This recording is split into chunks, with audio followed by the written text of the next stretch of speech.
राम और राजा न केवल एक ही गांव के निवासी थे, बल्कि दोनों एक दूसरे के पड़ोसी भी थे। राम बहुत परिश्रमी था। वह तन मन से अपने खेतों की देखभाल करता।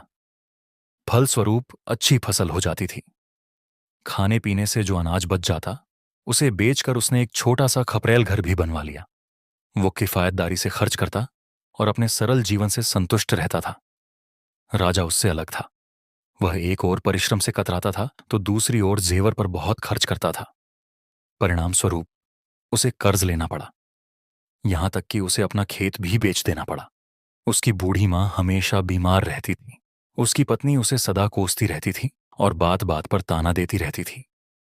इस प्रकार राजा का जीवन बहुत दुखी और अस्त व्यस्त था। इसका परिवार राम के परिवार से जलता था, जबकि राम और उसकी पत्नी के मन में राजा के परिवार के लिए कोई दुर्भावना नहीं थी। राम और राजा महीने में एक बार एक साथ ही शहर हो आते थे और महीने भर की आवश्यक चीजें खरीद कर ले आते थे। दोनों जंगल से गुजरने वाले छोटे रास्ते से ही जाते और उसी रास्ते से वापस भी लौटते। एक दिन वे दोनों शहर से अपनी अपनी थैली में चीजें लिए जंगल से होकर लौट रहे थे। मार्ग में बातचीत करते हुए राम ने चिंता व्यक्त करते हुए राजा से कहा, हमारे देश की रानी की हाल में हुई मौत से राजा शोकग्रस्त है। ऐसे संकट की घड़ी में पड़ोसी राजा ने अचानक युद्ध की घोषणा कर दी है। हमारे राजा इस बात से चिंतित हो गए हैं कि युद्ध की तैयारी न होने के कारण कहीं हार न जाए।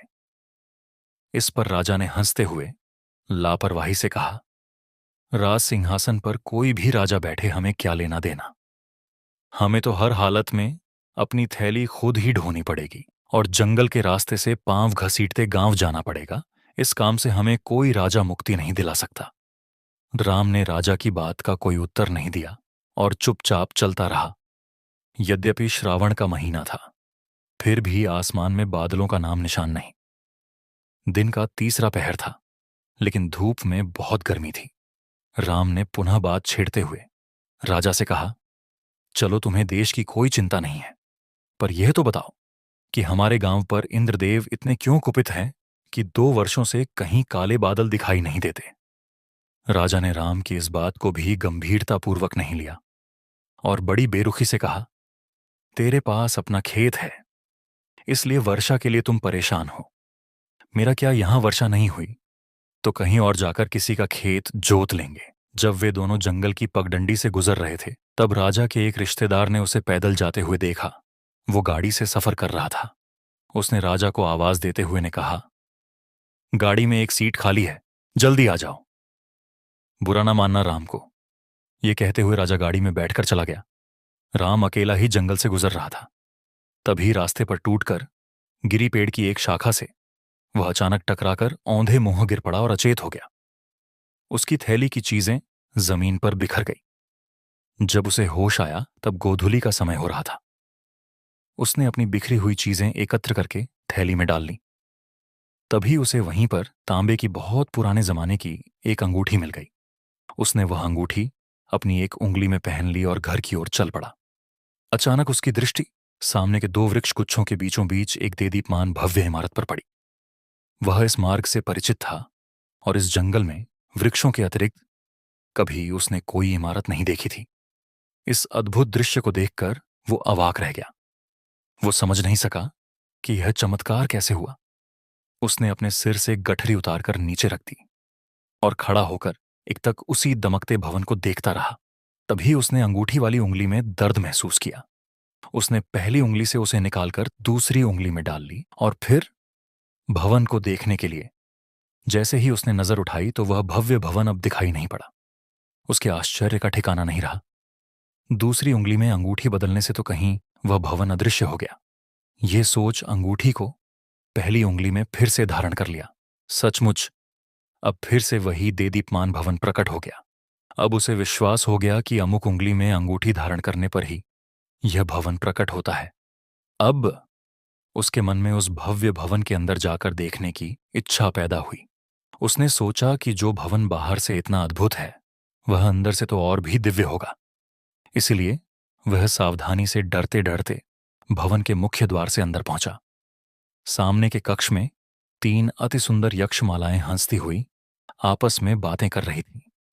अपने कक्ष की ओर एक मानव को आते देखकर उन्हें आश्चर्य हुआ। उन्होंने उसे रोकते हुए पूछा, तुम कौन हो और क्या चाहते हो? राम ने अपना परिचय देते हुए कहा कि मैं इस अद्भुत भवन की बाहरी भव्यता से आकर्षित होकर इसके भीतरी भाग की शान शौकत देखने के ख्याल से यहां चला आया हूं। इसमें मानवों का प्रवेश निषिद्ध है। तुम यहां से लौट जाओ। इसके और आगे बढ़ोगे तो तुम्हारे प्राणों का खतरा है। एक यक्ष बाला ने कहा, तुम यहां से लौट जाओ तो हम तीनों तुम्हें एक एक वरदान देंगी। दूसरी यक्षिणी ने कहा, हम लोगों के नाम उद्या, संध्या और निशा है। हम में से हर एक नाम का 7 बार जाप करके जो भी मांगोगे पूरा हो जाएगा। तीसरी यक्ष कन्या ने कहा, राम ने उद्या का 7 बार नाम लेकर कहा, हमारे देश पर जिस शत्रु राजा ने आक्रमण की घोषणा की है उसका मन परिवर्तित हो जाए और हमारे राजा से संधि कर ले। फिर उसने संध्या का 7 बार नाम लेकर कहा, हमारे गांव में नहीं अतिवृष्टि हो और न सूखा पड़े और हमारा गांव हमेशा खुशहाल और हरा भरा रहे। निशा का नाम लेकर उसने कहा, परिश्रम से जितना मुझे मिले मेरा परिवार उसी में सुखी और संतुष्ट रहे। तीनों यक्षिणी राम की देशभक्ति, जन्मभूमि के प्रति उसके प्रेम और अपने व्यक्तिगत जीवन में सच्चाई और सादगी से जीने के उसके आदर्श से बहुत प्रभावित हुई। उनसे विदा लेकर प्रातःकाल होते होते वह अपने गांव पहुंचा। अपने गांव की सीमा में वह जैसे ही घुसा कि राजा का एक ढोलिया ढोल बजाकर गांव को सूचित कर रहा था, सुनो भाई सुनो, खुशी का समाचार सुनो, शत्रु राजा ने संधि कर ली है, अब युद्ध नहीं होगा। राम को यह खबर सुनकर बड़ी राहत मिली। उसने प्रसन्न मुद्रा में घर की दहलीज पर जैसे ही कदम रखा वैसे ही बिना गर्जन तर्जन के वर्षा शुरू हो गई। उसने घर पहुंचते ही अपनी पत्नी को अद्भुत अंगूठी के चमत्कार का किस्सा सुनाया और कहा कि शत्रु राजा के साथ संधि और यह वर्षा इसी अंगूठी के प्रताप का फल है। इस दिव्य अंगूठी को बड़े आदर और पूजा भाव से रखो। यह कहते हुए राम ने वह अंगूठी अपनी उंगली से निकालकर पत्नी को दे दिया। पत्नी ने उसे आदर के साथ सिर से लगाया और पूजा घर में रख दिया। राम की आवाज सुनते ही राजा यह जानने के लिए उसके घर आ रहा था कि उसे गांव पहुंचने में पूरी रात कैसे लग गई। लेकिन अंगूठी के बारे में राम की बातचीत सुनकर वो खिड़की पर से ही लौट गया और सारी बात अपनी पत्नी को बताकर बोला, किसी प्रकार वो महिमा में अंगूठी चोरी से उसके घर से ले आओ तो मैं भी उन यक्षिणियों से मांगकर 3 वरदान ले आऊंगा। एक वरदान मेरे लिए भी मांग लेना बेटा, मैं कितने दिनों से खाट पकड़े कर आ रही हूं। आह करती हुई खाट पर पड़ी पड़ी राजा की मां ने कहा, मेरे लिए भी एक घर, एक अच्छा सा घर मांग लेना। पत्नी ने कहा, ठीक है ठीक है, पहले वह अंगूठी तो लाओ। राजा ने पत्नी से कहा। राजा की पत्नी ने अपने पिछवाड़े से 2-4 फूल तोड़े और फूल देने के बहाने राम के घर गई। उस समय राम अपने पिछवाड़े में कुएं पर स्नान कर रहा था। उसकी पत्नी रसोई में व्यस्त हो गई। राजा की पत्नी ने आवाज देते हुए कहा, बहन आज शुक्रवार है इसलिए तुम्हारे पूजा घर के लिए फूल लाई हूं। अच्छा पूजा घर में रख दो, मैं उनके लिए रसोई बना रही हूं। रसोई घर से ही राम की पत्नी ने ऊंची आवाज में कहा। राजा की पत्नी ने पूजा घर में फूल रखकर अंगूठी छिपा ली और जल्दी अपने घर में चली गई। राजा ने ठीक वैसा ही किया जैसा कि उसने राम से सुना था। उसे भी उसी स्थान पर वैसा ही भवन दिखाई पड़ा। उस भवन के अंदर जाने पर उसे भी 3 यक्षमालाएं मिली जिन्होंने राजा से वही प्रश्न किया जो राम से किया था। मैं 3 वरदान मांगने आया हूं।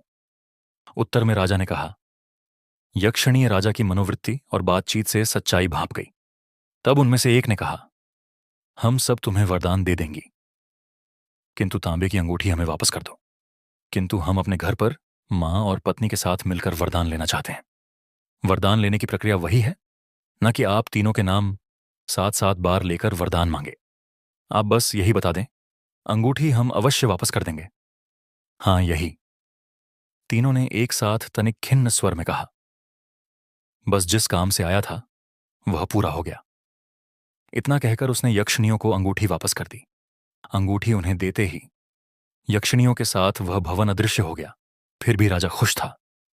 क्योंकि उसे वरदान लेने की प्रक्रिया को स्वयं यक्ष कन्याओं ने भी अनुमोदित किया था। अब वे रहे या ना रहे, उसे परवाह नहीं थी। वह बहुत प्रसन्न मुद्रा में घर की ओर चल पड़ा। उसके घर पर मां और पत्नी बड़ी बेसब्री से उसका इंतजार कर रही थी। घर पहुंचकर उसने सारी बातें दोनों को समझाई। तीनों ने एक एक कर एक एक यक्षिणी का नाम लेकर सोचना शुरू किया कि क्या मांगे। पहले मां ने कहा कि मैं 100 साल जीऊं।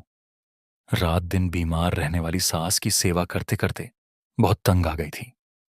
इसीलिए उसने सास से कहा कि 100 साल तक बीमारी क्यों पालना चाहती हो। कहो कि जब तक जीवित रहूं, स्वस्थ रहूं, चलती फिरती रहूं। बस ये कहते ही सास स्वस्थ होकर खड़ी हो गई। पत्नी पछताती हुई बोली, हाय, ये क्या कर दिया। मैं तो महल नौकर चाकर सोना चांदी आठों ऐश्वर्य मांगना चाहती थी, पर बुढ़िया की स्वस्थ जिंदगी मांगकर अपना वरदान खो दिया। हाय लुट गई अपनी तंदुरुस्त मां को देखकर राजा बहुत खुश हुआ, लेकिन अपनी पत्नी को चिढ़ते देख उस पर नाराज होकर बोला, मेरी स्वस्थ मां को देखकर क्यों चिढ़ती हो। इससे क्या हमारे घर पर आसमान टूट पड़ेगा। हमारा पड़ोसी राम यदि करोड़पति बन जाए तो सारी जिंदगी रोती बिलखती रहोगी। राजा की बात खत्म होते ही घर की खपैल छत चरमराने लगी और भूकंप के समान उसका सारा घर डगमगाने लगा। वे सब डर कर जान बचाने के लिए घर से बाहर गली में चले गए। देखते दे उनका घर खंडहर में बदल गया, लेकिन राम के घर के स्थान पर कई मंजिलों का आलीशान महल खड़ा हो गया। हीरे मोती के आभूषणों से घर भर गया। अशर्फियों के ढेर लग गए। राजा की पत्नी ईर्ष्या से जल भुनकर जार-जार रोने लगी। स्वार्थ, घृणा और ईर्ष्यावश राजा राजा की मां और उसकी पत्नी ने झल्लाकर जो कुछ कहे वे यक्षिणियों के वरदान न बनकर इनके लिए शाप बन गए। दूसरों की दुर्गति देखने की आकांक्षा रखने वालों की यही दुर्गति होती है। शायद राजा ने यह महसूस किया होगा और फिर से एक नई जिंदगी शुरू करने के लिए परिवार के साथ किसी दूर के गांव में चला गया